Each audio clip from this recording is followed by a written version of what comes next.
Today, AAA mostly indicates the aspirations and cost of a game, not how safe an investment it is. It depends. As evil as they are, they know exactly the numbers that they need to hit for a certain satisfaction for both the customers and from the investors. And they have that down to a science. And you know how it is that Andrew Wilson seems to always like be locked in pictures? Yeah, that's because he knows that exactly, and he will tell you exactly how he does it. Video games, or more specifically, AAA video games, and why they are getting so bad. This is a question that we're going to try to answer today, and I'm going to be reacting to it. But if I were to give my take on it, I'll simply say the common thing: greed. Corporate greed. The fact that many of our beloved studios are involved in and have sold their souls to the corporate shills for a buck. Well, it's not exactly a buck, it's actually a big lump sum of money. And with that have given away all of their creativity. But if we were to be fair about this, the unfortunate nature of any studio is that whether or not they come into the game with good intentions and literally wanting to make the best thing ever, when your business starts to grow and your company become of a significant size and you inevitably become a publicly traded company and get involved with the big dogs in the industry, you can end up making some very weird decisions, because it becomes less about making a work of passion and more about putting out a product, because you need to satisfy your shareholders, you need to satisfy your investors, your employees, and your books at the end of the day. And from what we have seen in the last few years, the thing that has proven to work for most companies to keep them afloat is to adapt the model of the big tech studios, who would hire excessively, fire excessively, just because that is just the new dance to dance today. That is what boosts one's PE ratio the most. And for those who are unaware, a PE ratio is about the stocks to earnings per share, what the true value of your stock truly is. So take a company like Amazon, for example, who has a share of 68. They can essentially just put out a product that is just fluff, purely cosmetic, that serves zero purpose, and still technically make a shit ton of money out of that because the investors will be happy. But that's just my idea of what we might be talking about today as a React Man. We're about to hear what the Actman has to say about this, so without further ado, let's dive into this. Wow, this new Star Wars Outlaws game looks pretty great. That's pretty good. Hey, You know stunts what? Let's man. check out the official website and see if we can learn more about the... Good Lord, what is happening in there? Pre-order. Get 3 days early access. Pre-order. Oh, God. Pre-order the season's pass and get 3 days early access. Pre-order. That's four pre-orders on one screen. Extend K's journey with 2 upcoming DLCs. You want to play the exclusive Jabba's Fuckhouse? Bruh. Pre-order. Unlock exclusive cosmetic pre-order. Are you fucking pre-ordering yet? You know what's funny? If you go to the Arrowhead Games website and just look at it, there's something special about an Arrowhead game. Games should challenge the creativity of the individuals who play them. We want our games to help forge friendships. Aw. And look at that. Forging friendships by not including PvP and by literally letting players kill themselves and each other. Perfect. Not even an advertisement for the Super Citizen Edition. I think this is a great way to illustrate what AAA gaming has become and what indie gaming has evolved into. Well, that's called the KISS principle, and I appreciate that they keep making use of that. It stands for Keep It Simple Stupid, something that you learn in web design classes. You don't need to bombard people with shit ton of information that they don't need. They will eventually figure it out if they want to. That being said, okay, I don't want to be a bearer of bad news. I love Arrowhead and I absolutely love the work that they put out there, but it wouldn't surprise me if Sony were to pull off some shit, because they can literally see a thing that exploded way more than they need to, a product that they have literally never had. How many competitive shooter? Like, how many competitive multiplayer games, not even competitive, just multiplayer game, do they have on their platform that are sustainable? Hello, this is Future/Editing Jack here. I actually just recorded a reaction to the entire ordeal with Arrowhead and the PSN issue, which I'm not too sure if I'm going to be turning into a recap video or simply just a react video. That being said, this one here was recorded 2 days after the original upload, so it's not like I jinxed something. I just realized that this was actually a thing that I, in a way, predicted. So, kind of a weird coincidence. And if you're wondering why this video is out so late, it was a rather long recording as I was going through some industry reports to kind of make a point, but I'm gonna shorten it down so that it is consumable for you. Anyways, let's get back to the video. Xbox is in the lead there, so it wouldn't surprise me if they were to do some shit. Just saying. The difference in priorities is clear, and you might assume Actman, that's just typical Ubisoft greed and shenanigans. Oh, no, it's but worse. You're wrong. It's worse than that. What Ubisoft is doing with Star Wars Outlaws is symptomatic of a much greater issue plaguing all of AAA gaming. Recently, Ubisoft dropped a story trailer for Outlaws. I watched it, and I felt apathy.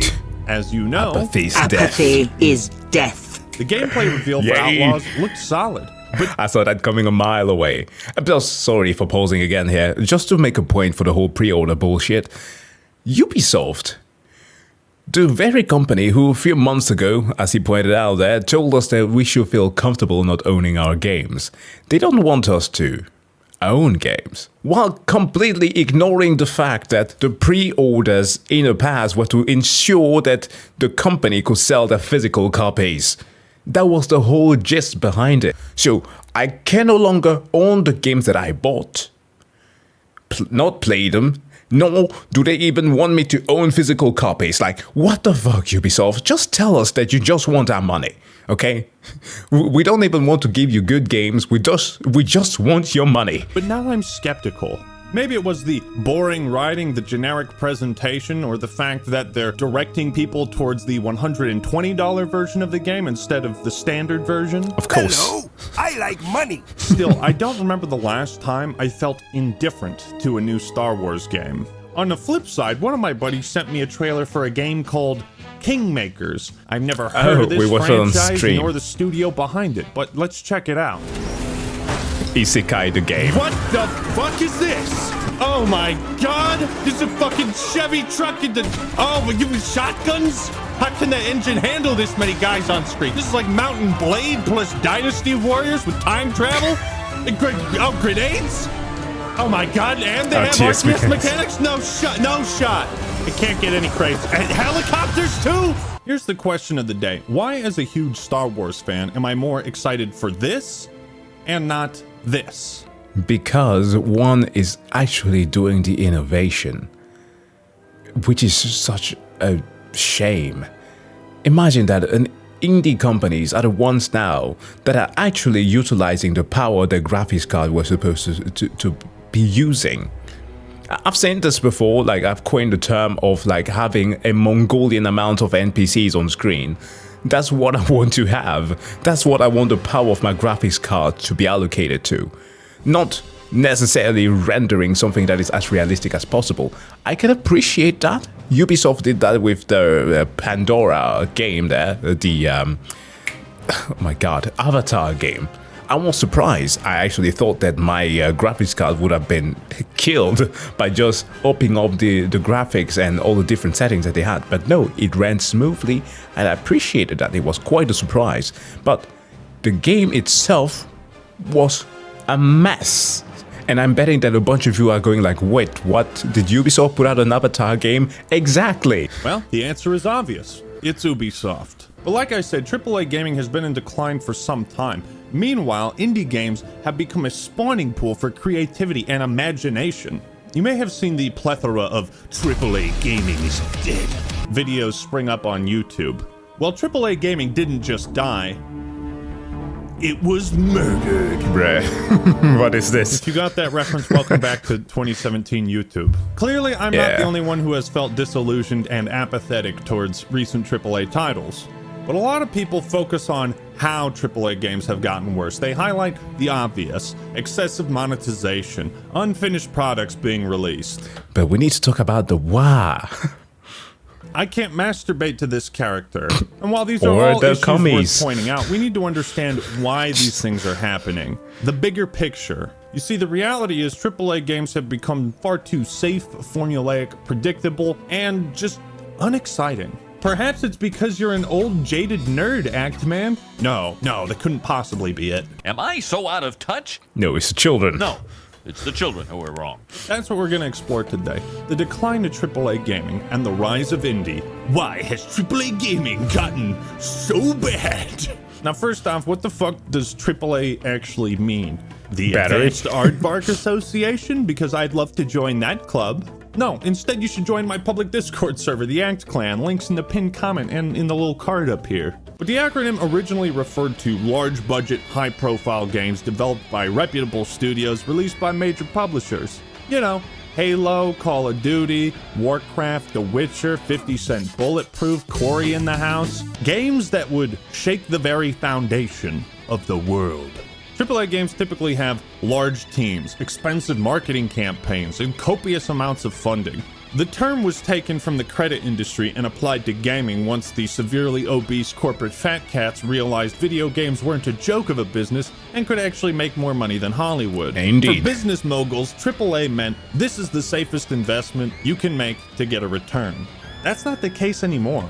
Today, AAA mostly indicates the aspirations and cost of a game, not how safe an investment it is. It depends. I want to say it depends. Because, kind of in a way that as I've mentioned, many companies are shifting towards the big tech approach of making video games, right? Some are able to navigate those waters rather easily by acquiring a company that is reputable enough for making great AAA games. Just even taking a gamble and making a new IP. Shit may fumble, but they have that goodwill with the whole process that as long as it pleases the investors, it doesn't matter if the game comes out good. The investment will still result in something that is higher than the fallout of the production that they made. I'm expand on this a bit further, but I want to hear what he's going to say now. From the 80s to the 2000s, there weren't many games that were commercial failures. It was mostly like failed consoles. And that's a good video to watch. But since the 2010s, as AAA gaming budgets have grown exponentially, we've seen some big-ass flops. Marvel's Avengers, Suicide Squad, Anthem, Redfall, Aliens Colonial Marines. And in the last 7 or so years, it also seems like many popular franchises have released what fans consider to be the worst entry in said franchise. True. Fallout 76, AC, Battlefield 2042, Battlefield. Mass Effect Andromeda. Maybe this is all just a coincidence. But as one trained in the Force, you know that true coincidences are rare. So what gives? Why have things changed? Well, one of the driving factors behind the decline of AAA games is they've gotten too big. The pants do not fit anymore. For reference, vanilla World of Warcraft 40 people. was made by a team of about 40 people. Yeah. Helldivers 2 was made by a team of 100.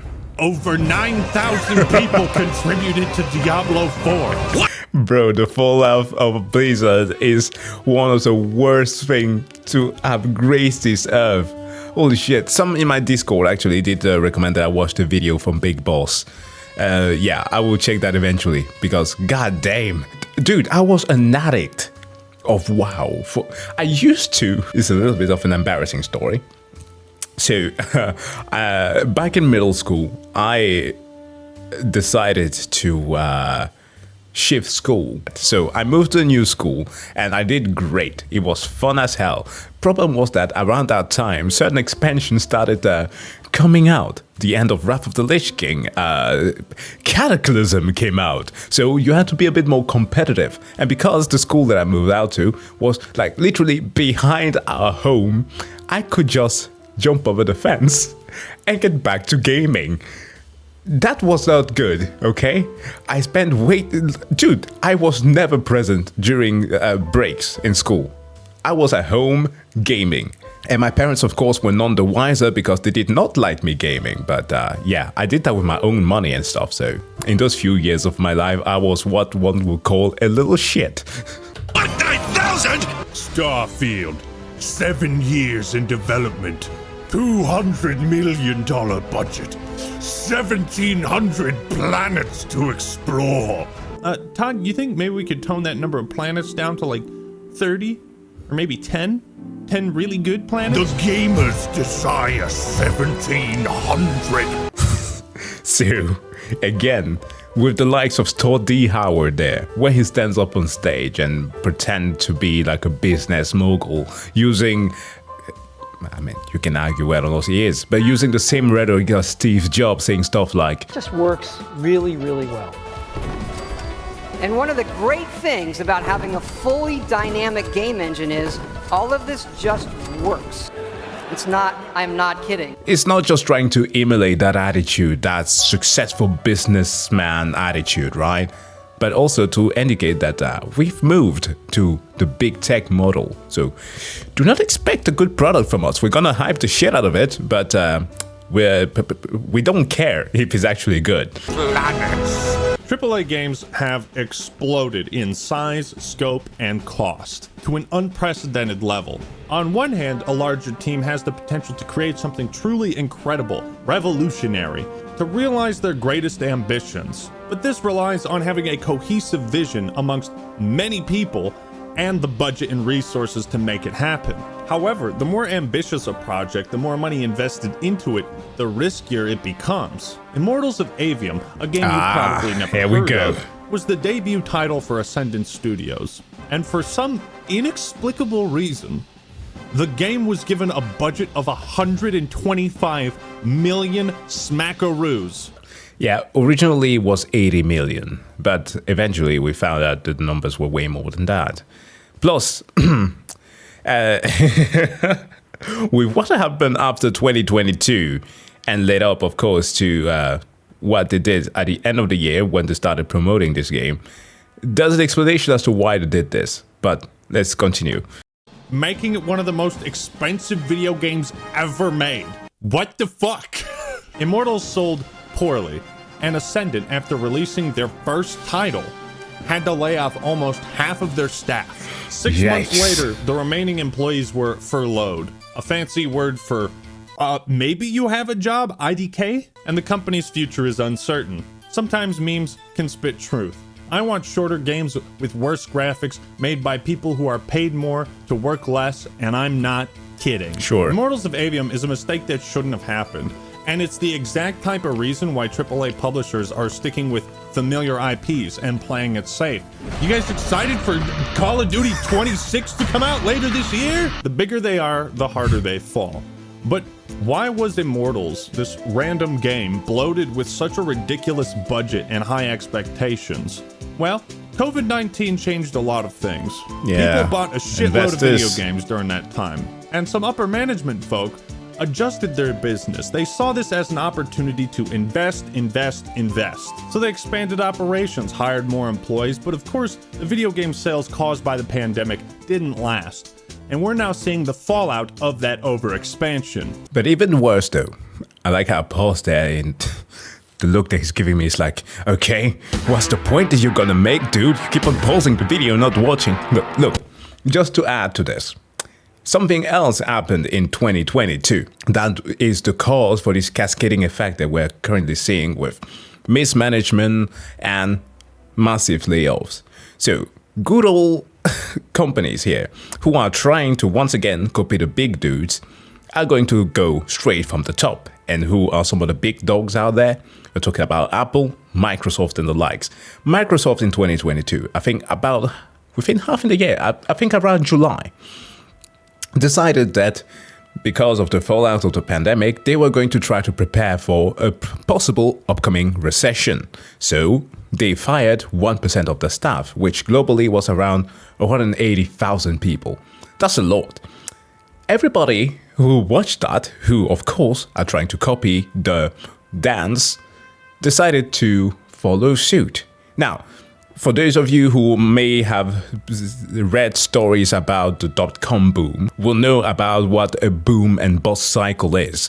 This is just that on steroid, where at the time, it used to be that if a company is failing or preparing for a recession, we are just gonna adjust for certain positions. We're gonna allocate work to a different place that is more important to maintain the company afloat.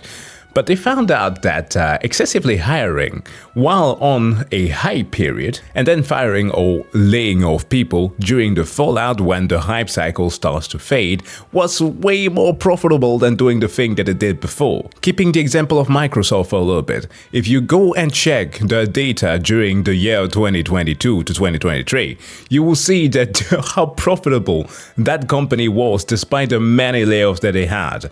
And the liability, while high, gives them a lower long-term debt, which in my understanding for investors makes them super happy.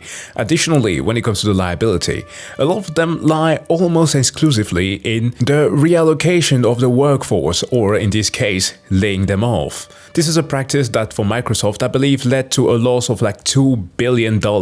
Which is nothing compared to the amount that they actually gained from firing those people. And I did do a similar comparison with Google in a previous video, where a lot of the increase in liability lied almost exclusively in the reduction in the workforce and office spaces. And to keep this a little bit simple, because I might be getting into a way too many details about this, but when you are in the hype cycle, you keep on pushing as far as you can, as carefully as you can to hype your product, make people glaze the fuck out of it to make sure that investors are investing real cash into the project. You hire a bunch of people, you keep it working. Whatever product you put out, it doesn't matter. As far as people are aware of, it's just going to be a product that they need. PE ratio rises and you can lay off people. When the hype starts fading, doesn't matter because you will have amassed enough real cash to cushion your fall. That's what it's all about. And smaller companies, gaming companies, saw that happen and they were following suit. Many of the big boys, from the MiHoYo in China to even, you remember that the gaming division of TikTok was shut down during 2022?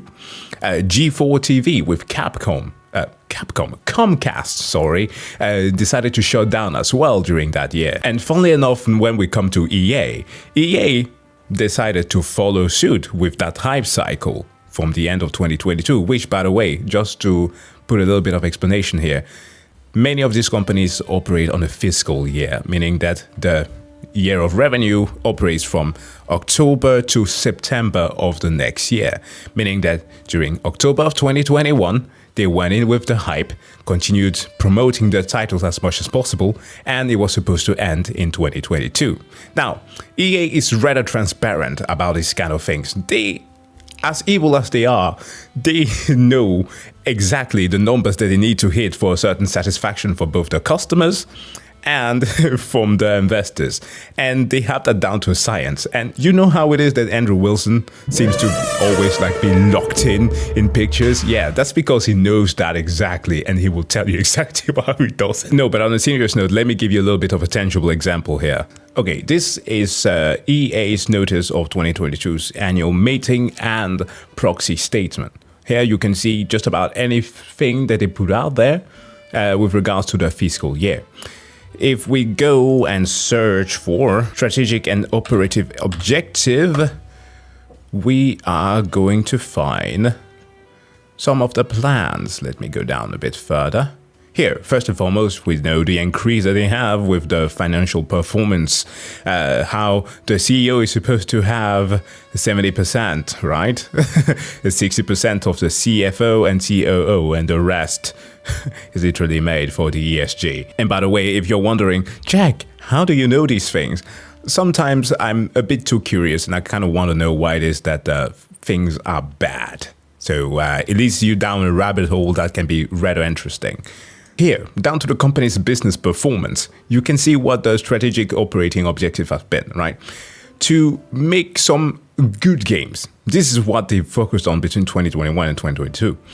by saying this. For example, they launched 9 major new games. These, mind you, is where you have the likes of Battlefield 2021, the Mass Effect Legendary Edition, and certain other titles that may have come out there. I can't exactly remember all of them. Of course, the typical one like, as I've mentioned here, FIFA 2022, the strongest FIFA ever, continuing to grow Apex Legends, the most successful live service in the industry. And with the assessment here, they say that they achieved their target. When it comes to like the mobile division, they were slightly below. When it comes to the launching of other mobile games and Apex Mobile, they achieved the target. Likewise with some code makers for Metalhead Software, another mobile division, they achieved the target.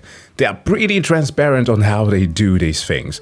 The same thing when it comes to services, audience and people, like maintaining the engagement for players. All of those exceeded the target, achieved the target, like they have that down to a science, and I guess it's great, right? But when we move over to 2023, that's where it becomes a little bit different. Because mind you, this is the time after the fiscal year. We're talking about October of 2022 till September of 2023. What games do we have released there? Wild Hearts, the Dead Space remake. We have Star Wars Jedi Survivor, Need for Speed Unbound. These things are obviously there. If we search for the same term from before and come down to the company's business performance, not a single mention of games. Get that? Now the new thing is about the strategy. Right, align the company behind our strategic pillars, including portfolio plans, financial models, and clear points of integration with functional and franchise strategies. What the hell does that even mean? At the end of 2022 is also the same time where Immortal of Avium was announced, wherein they started doing a hell of a lot of promotion for it, wherein they invested 40 million. A company that knows that a game is bad and invests 40 million at the end of the day to promote it is not doing it just because they're dumb. It's intentional. And coming back to the main video here, just to say that a bunch of companies you will observe, Ubisoft, Bethesda, would do the same thing. Of course, some may be pushing this hype cycle a little bit much. Promote an extra amount of millions for the video games that might be failing, just hard enough to get people engaged to a certain degree. But it's not because they're stupid as they're doing that. Fallout New Vegas. 10,000 layoffs in 2023 and 8,000 more on the way. Over 30 studios were shut down, several games canceled. The hubris from corporate overlords has uprooted this industry in such terrible ways. Overloading teams with talented employees and a shit zillion dollars isn't some magical recipe for success. In fact, it puts the studio in a much more dire, stressful position, because if the game doesn't sell well, they're fucked. Blockbuster game development costs are out of control. According to a study by the CMA, a single AAA game could have development costs between $90 to $180 million, plus $50 to $150 million for marketing. That Suicide Squad game that 200 people are playing? Probably had an inflated budget. This is clearly unsustainable. It's like every major AAA game is some massive live or die gamble. Naturally, companies want to mitigate and avoid all the risk they can. So, again, they rely on established IPs and stick with what's familiar, and most of all, safe. So wait a minute, Actman. You're telling me AAA games have become a greater risk, but also safer? That's a paradox, John. Think about it this way. The bigger the budget, the more employees working on a game, the more copies it needs to sell. Therefore, it has to appeal to a lower common denominator. They have to simplify and dumb down something. Yeah. They cannot take risks or experiment. They have to stick with what has proven to work. This is a huge reason why indie games such as Helldivers 2, Hades, Lethal Company are so much better at innovating on a popular formula or giving us something brand new. Which would you rather play, Back 4 Blood or Deep Rock Galactic? Rock and I better Stone. see some fucking Rock and Stone in the comments. But that's the thing. Back 4 Blood is a cheap imitation of what inspired it, while Deep Rock Galactic is a unique twist on the whole four dumbasses trying to accomplish something co-op game. Deep Rock is brimming with charm, style, and this is gonna sound cheesy as fuck, but you can feel the love that went into it. I can't say the same with Back 4 Blood. What are some other examples that illustrate how games have gotten safe? Well, let me ask you this. Did you think for 1 millisecond that the Modern Warfare 3 remake was going to do the no Russian scene justice? Did you think it was gonna be as shocking, if not? They could if they wanted to. Definitely could. Like in the same way that some remakes have been successful in doing the thing that they set out to do. Dead Space, I mentioned before, was great. The Resident Evil 4 remake was amazing. Like, imagine for a second if we were to get now Steam and some other brands there were trying to take down, at least successfully, did take down Spec Ops: The Line from the store. But imagine that game being re-rendered with a new engine, made a remake of that, and yet still deliver the white phosphorus scene in the same degree that we got to see. Most people did expect that scene to happen. The twist, yet the whole thing of you visualizing it and knowing that you cannot turn away from that still will leave you scarred, and enhancing that visually with new tech, that's where, for example, graphical fidelity can serve a purpose. They could if they wanted to, but they pushed out. Not more so. No! You terrorist. No! You look like one. Woo! Oh, give the writers a raise. Of course not. Like, even Call of Duty feels like it's been sterilized. But of course, there's some exceptions with, like, Cold War. I mean, that game took some serious risks with its campaign and story, and it paid off. Gamers love being surprised. We love being thrown for a loop, because it's so hard to do now in the age of the internet and with all these leaks and everything. This is why Helldivers 2's live service is retaining so many players, because they literally do nothing and still win. There haven't been any roadmaps going into excruciating detail about what to expect. It's why the redemption of No Man's Sky hit so hard, because Sean and Hello Games just went into hibernation and came out when they had something to show people. When I say safe, I'm not just talking about the lack of innovation with game design, but also the writing. AAA franchises that used to go really hard with the dialogue now feel tame, like they're pulling punches. I'm not a huge expert on Fallout, so Fallout fans, please correct me in the comments if I'm wrong. But there is a massive difference between Bethesda's Fallout games and the other Fallout games. Yeah, I had an entire segment talking about that in the Naked Jakey video when it's talked about Starfield and Bethesda as a whole. Yes, the ones that were originally made by Interplay and of course Obsidian there with New Vegas were insanely good. Why? Because of the people who were involved in there. Let's cut it down there. If you want to watch that segment, go and check out my reaction to the Naked Jakey video. I think that I've been stretching just a little bit too much. Anyways, yes, there's clearly a difference there. In New Vegas, you can literally sell drugs to children. Like that's a real choice you have in the game. You can be an absolute maniac. You can shake down a guy for caps and he'll say, well, you've taken everything but the clothes off my back. And then you can say, actually, give me your fucking clothes too. You know what I mean? Like, for some reason, I just can't picture these types of things being in a new Fallout game. KOTOR 2 is also a fantastic example because I doubt we'll ever see a Star Wars game that takes the franchise in such a bold direction.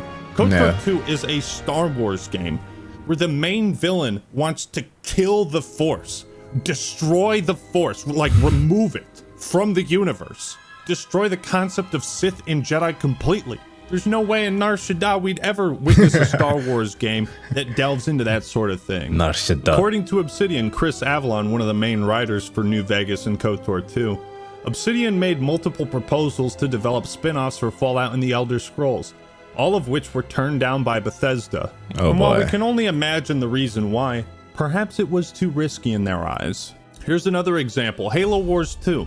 Console RTS, pretty niche, but its expansion, Awakening the Nightmare, was the first time in a decade we saw the Flood in a Halo game. Why haven't the Flood appeared in the main series? don't want to risk lowering the sales with an M rating, right? M-rated games don't sell too great. Do Right. they? Speaking of Rockstar, God, this industry pisses me off sometimes. LA Noire 2. Where is it? Bully 2? And you might think, well, isn't that hypocritical, Actman? You were just complaining about these companies sticking to established IPs. But both of these franchises only have one game. I want to say that this has a bit more to do with Take-Two rather than Rockstar. But fair. I mean, Take-Two is basically like if the knight that tries to slay a dragon, right? Because the dragon's sitting on the pile of gold. But the very knight himself is the dragon sitting on the pile of gold. Because in this whole thing of like being part of a hype cycle, right? If that is the thing that most companies are trying to go towards, if you're a big enough player, you make your own hype cycle. Microsoft does that with the acquisition of all the many studios. That's why they can have something as crazy as the Xbox Pass or Game Pass. I don't have Game Pass, so that's why I don't exactly know how it's truly called.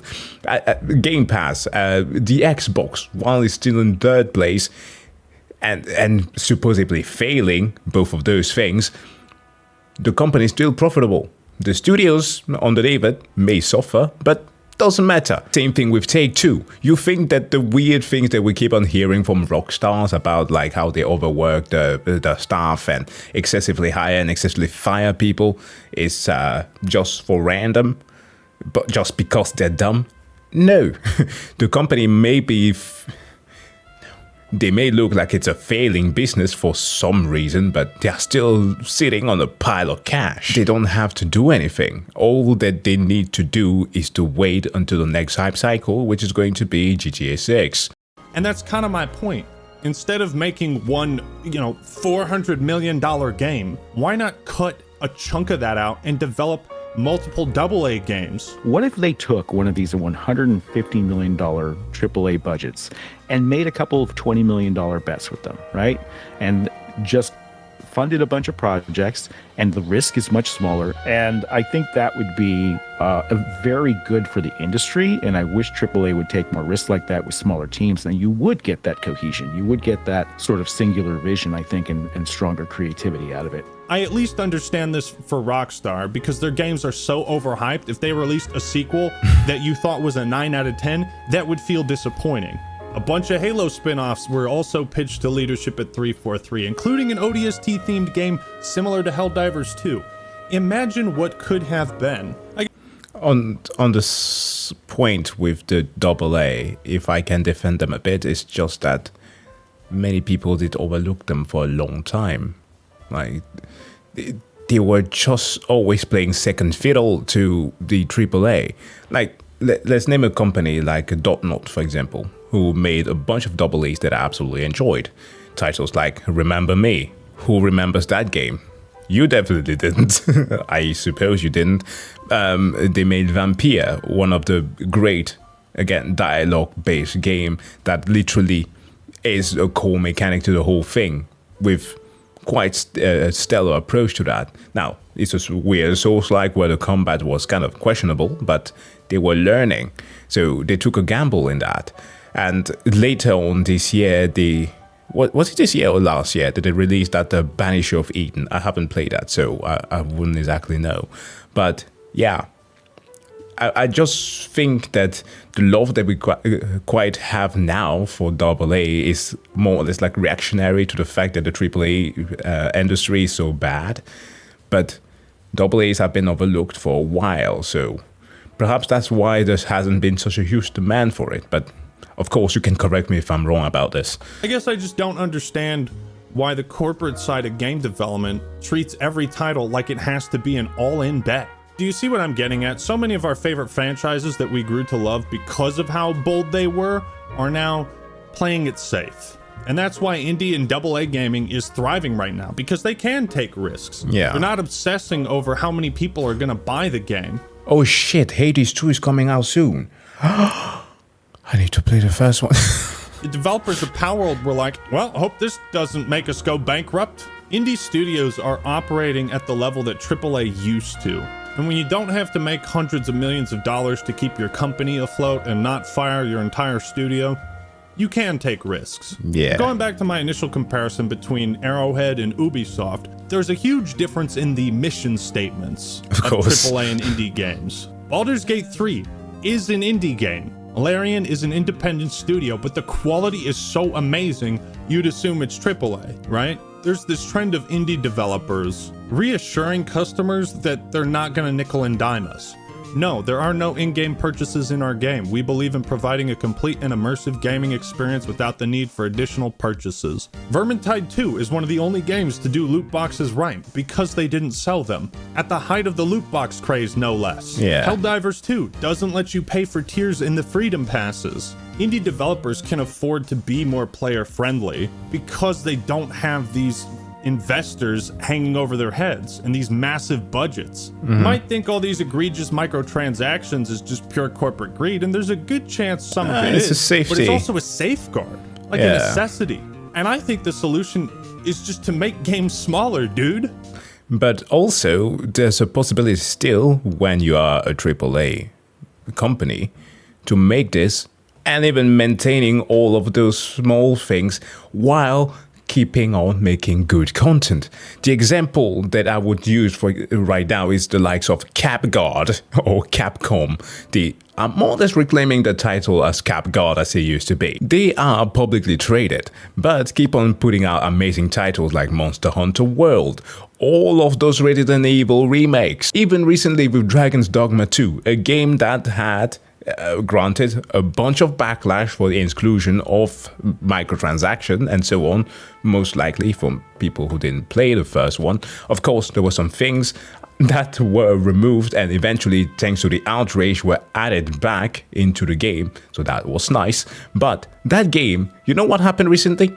They put out a report saying that the game actually earned way more than they expected, and thus satisfied not just the employees, the shareholders, the investors, but just as an overall, it's a good sign for the company to be able to continue working on the game with the passion that they want to put into it. Now, many people who haven't played Dragon's Dogma 2 fully through will find this statement kind of weird because the game is structured kind of weirdly. But as has become more or less a meme now, you need to get to the true ending and truly understand what the fuck is going on with this game. But I'm not gonna continue laughing about it. The whole point is that this is a company that kept on making it interesting for new people to come working for them by increasing the wages that the employees would have, by giving them bonuses year after year. It is possible to do, creating a good environment, paying people what they need to be paid. And of course, granted, in Japan, okay? In Japan, and I'm not saying the East here compared to the West, because as I've mentioned in one of my example, the likes of MiHoYo and other companies in China were laying off people in the masses.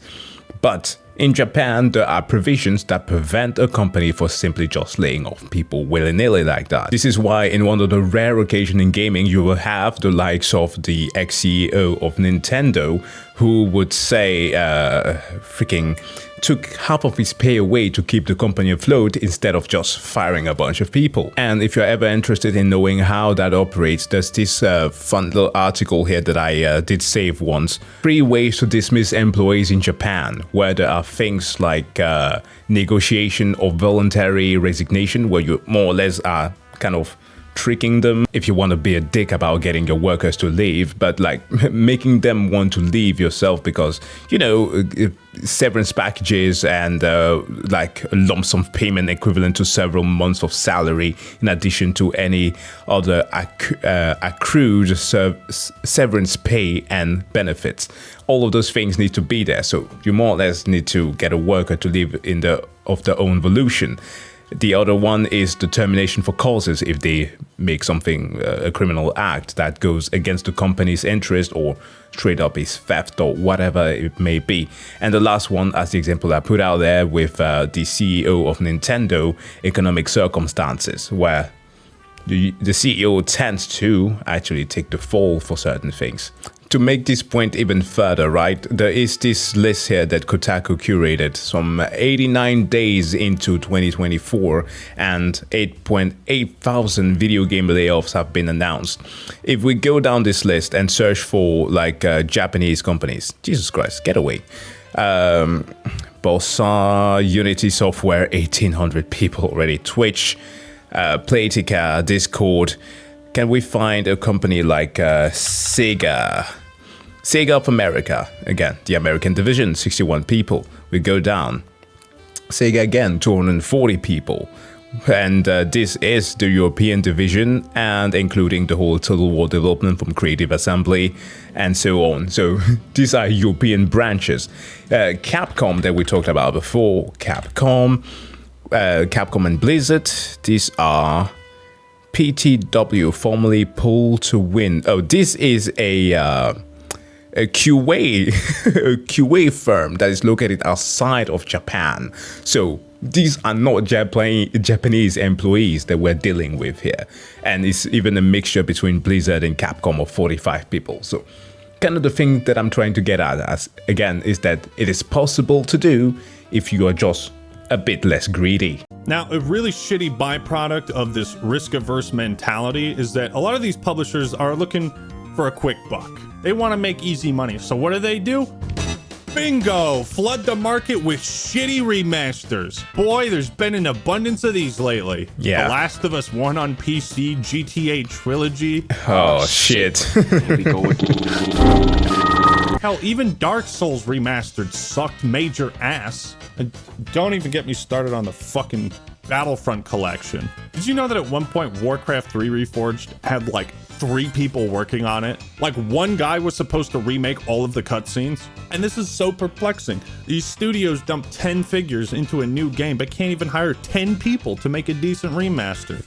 It's like there's no middle ground. It's either no budget or dump the bank account. Meanwhile, Lethal Company, made by one guy. Now, because studios are investing so much, they tend to interfere with the creative process to insane degrees. They see trends that are making money elsewhere, and they think, well, let's just throw that into our game. I'm funding this. What I say goes. Yep, the hype cycle. It was battle royales, and the next one is perhaps going to be something AI based. Ubisoft tried to do that with Legion, making their own AI, and kept on pushing on making AI based games. So no, it was NFTs. NFTs was the thing. Fucking ridiculous. Redfall lost 70% of its Arcane staff during development, struggled the whole way. Development of Redfall began in 2018 as parent ZeniMax was quietly looking to sell itself and was encouraging its studios to create games as a service projects like Overwatch.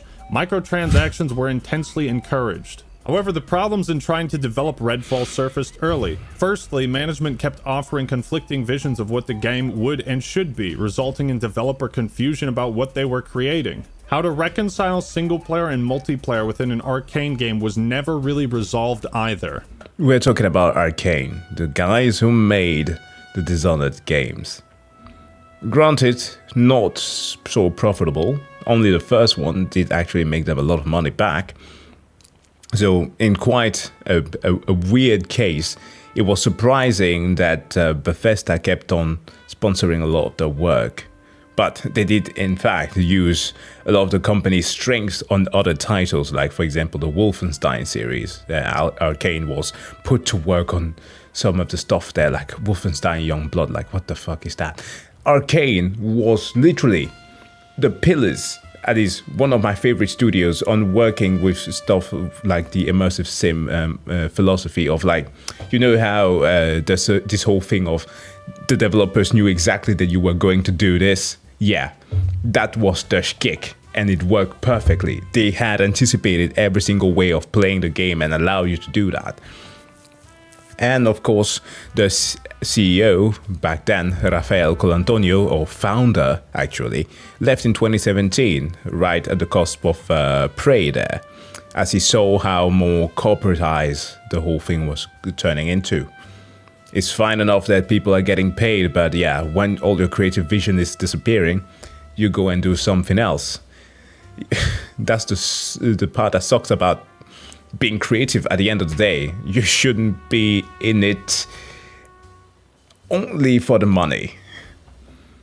Yeah, he went out to do Weird West. That was the name of his latest game. Secondly, Arcane employed fewer than 100 people, which had been enough to make a single-player game, but was not a healthy number for developing a large multiplayer game with microtransactions to manage. Outsourcing work to other studios was reportedly not enough to alleviate the strain. As a result of plummeting morale and lack of direction, veteran employees 70%. left the company in droves, with about 70% of the staff ultimately leaving Arcane. Redfall is not the only story of its kind. You can look at most AAA flops or AAA games that severely disappointed, and you'll find something similar. Management interfered. Management wanted this. I imagine they feel they have to micromanage these things, again, because of the investment. Yeah. Sometimes with AAA games, it feels like there's too many cooks in the kitchen. And Gordon Ramsay is pissed. And it is sandwich. There's gotta be a happy middle ground in dev team size. Too small and you feel like the world rests on your shoulders. Too big and you feel like you have zero agency and influence. These big dev teams, especially when they're spread out against multiple studios across the country, can sometimes have very inefficient communication. Bureaucracy. Next Battlefield has the largest development team so far. 1 year later, former DICE dev says 2042 never stood much chance being great at launch. There's a video by Timothy Kane, the creator of the original Fallout, about game development caution.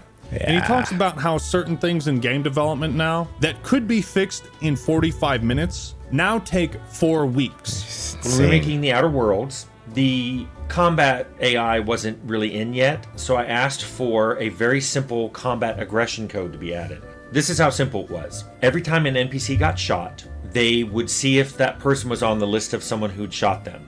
If they weren't, they'd add them to the list with the amount of damage they just took. If they were already on the list, they'd just add the amount of damage they took.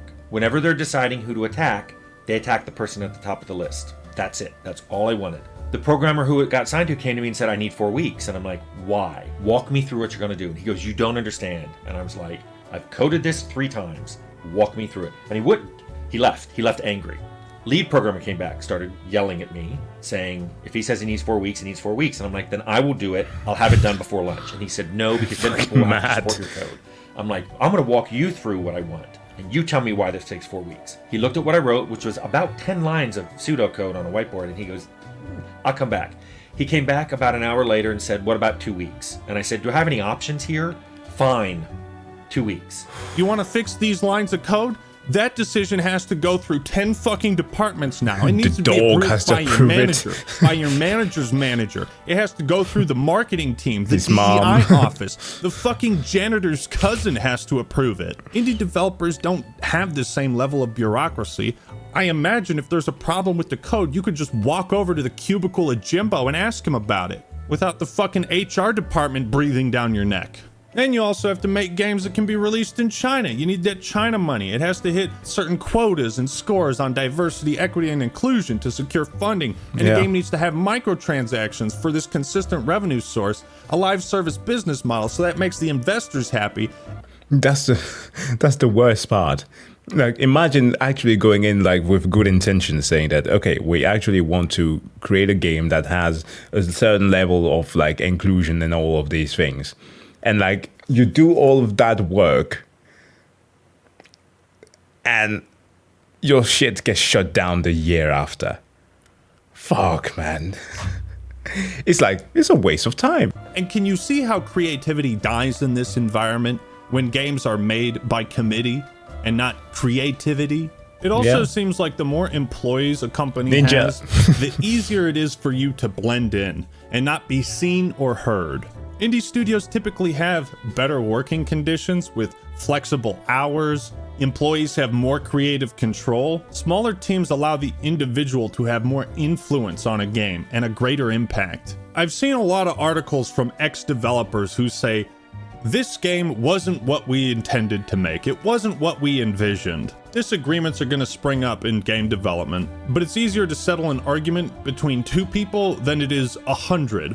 At the end of the day, indie gaming has risen where AAA has fallen. Yeah. The decline of AAA gaming is due to the insane budgets, scope, and expectations of these games. How that affects the employees, the work environment, the investors and higher-ups who have to constantly micromanage these games and throw in their own ideas when they have no fucking clue what makes a good video game. I feel like a lot of these developers simply don't have the same luxuries and freedom to create art like they used to. Game development in the AAA space is now a committee process where simple solutions to bugs can take weeks, where the freedom to express and create art and take risks is suppressed in favor of creating the generic and the safe. Too many external factors have disrupted what used to be a creative process with the singular goal of making the best and most fun video game possible. It ain't about that no more. This shit has to make money, and a lot of it. And it's for all these reasons that AAA gaming is declining, and why indie titles are thriving. But what do you think? What are some of your favorite indie games? Let me know your thoughts and opinions in the comments below. Don't forget to join my public Discord server. Links in the pinned comment and the description. Thank you all for watching. Hope you enjoyed the video. Leave a like if you did, and subscribe to the Actman for more awesome content. Alright everyone, that's all I got for today. This is the Actman signing out. Peace! Yeah, it's exactly that. Companies just trying to speed run to a certain level of success, and revenue is what is ruining it all. It's unfortunate, it sucks, but that's the way it is. No, but seriously, to answer his question, one of my favorites indie, at least one that I hope that people play a little bit more of, because I want to promote that game despite the fact that it's quite literally being killed and we might never see a sequel, is Disco Elysium. And funnily enough, that one is has been killed by corporatism. So yeah, an actual internal struggle. Fucking sucks, man. But yeah, that's why a lot of AAA gaming is falling apart. Now, hopefully my commentary wasn't too cringe or too lengthy for you to not appreciate, and was rather instead informative. Let me know in the comment section below what your thoughts are about this entire thing, and yeah, see you guys in the next one. Have a great day. Bye.